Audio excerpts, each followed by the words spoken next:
Hey everyone, today I am sharing a winter vlog for my last year. ওই দিন আমরা গিয়েছিলাম জাহাঙ্গীরনগর ইউনিভার্সিটিতে কৃষ্ণচূড়া ফুল দেখতে। ফেসবুকে যেরকম ছবি আর রিলস দেখেছিলাম, অনেস্টলি বাস্তবে ঠিক তেমন লাগে নাই। ফুল ছিল বাট এক্সপেকটেশনের তুলনায় একটু কম ছিল। তবে একটা কথা বলতেই হবে, পুরো ইউনিভার্সিটি ক্যাম্পাসটা অনেক সুন্দর। চারদিকে এত সবুজ, বড় বড় গাছ, আর এনভায়রনমেন্টটা একদম ক্লিন আর রিফ্রেশিং। এমন একটা জায়গা যেখানে কোনো প্ল্যান ছাড়াই ঘুরতে গেলেও ভালো লাগবে।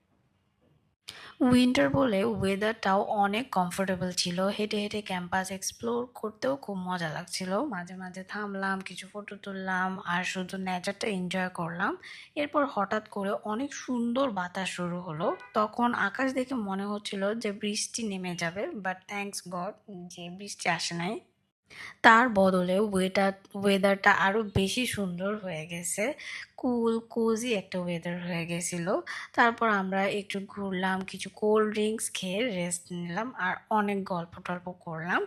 এর এরপর ড্রোন উড়িয়ে কিছু সিনেমেটিক শট নিলাম। উপর থেকে পুরো ক্যাম্পাসটা দেখতে অনেক অ্যামেজিং। সবুজ গাছ, রাস্তাগুলো আর ওপেন স্পেস মিলে এরিয়ার ভিউটা ছিল একদম নেক্সট লেভেলে। ক্যামেরাতে দেখতে যতটা ভালো লাগছে, সামনে থেকে তার চেয়েও বেশি পিসফুল মনে হচ্ছিল। সব মিলিয়ে কৃষ্ণচূড়া ফুল যতটা এক্সপেক্টেড ছিল, ততটা না পেলেও পুরো দিনটা অনেক এনজয়েবল ছিল। কিছু জায়গা ফুলের জন্য না, তার পিসফুল এনভায়রনমেন্ট আর সুন্দর মেমোরির জন্য স্পেশাল হয়ে থাকে। সো এই ছিল আজকে আমার winter blog. Thanks for watching.